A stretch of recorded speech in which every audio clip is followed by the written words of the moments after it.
Sponsored by rxcardclub.com.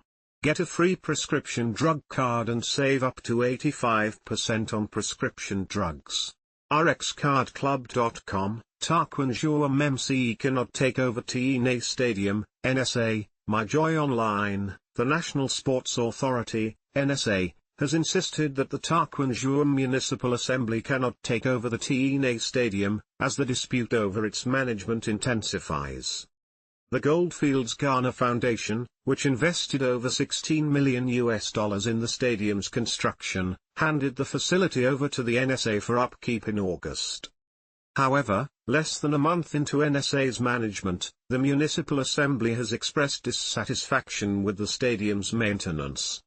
The Chief Executive, Benjamin Kesse, had said that a committee had been established to manage the facility because most of the aspects of the stadium are not functioning. In response, NSA Deputy Director General, Bawa Majeed, dismissed this claim and affirmed that the NSA remains in charge. They have not taken over and they cannot take over like that, Bawa told Asempa FM.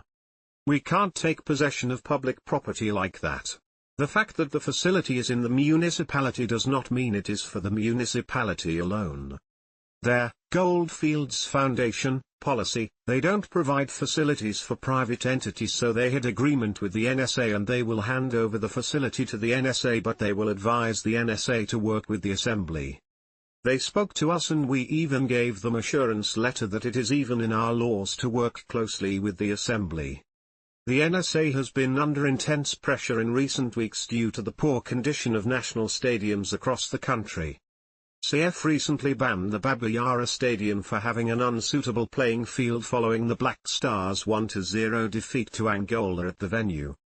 Other stadiums in the country also failed to meet international standards, which prompted CF to instruct the Ghana Football Association to select a venue abroad for Ghana's next 2025 Africa Cup of Nations qualifier against Sudan in October. The ongoing stadium crisis led to the dismissal of Dodzie Numekevor as the Director General of the NSA.